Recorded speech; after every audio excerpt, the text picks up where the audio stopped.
مظاهرات بدمشق. لمن؟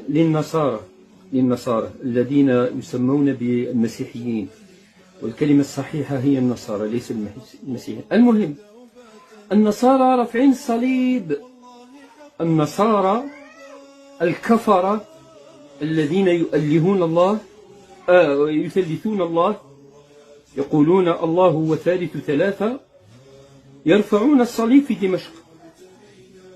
والديمقراطيين العلمانيين يريدون أن تكون سوريا علمانية. اسمعوها مني والله وقسما بالله العلي العظيم وبإذن الله ومشيئة الله لن تكون سوريا إلا سنية إسلامية سنية. والله الشهداء 1.5 مليون شهيد سوري إذا رجعوا إلى الدنيا وقالوا دعوهم والله لن ندعوكم. أيرفع الصليب في دمشق؟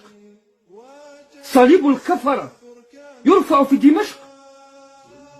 لا يغرنكم قول الجولاني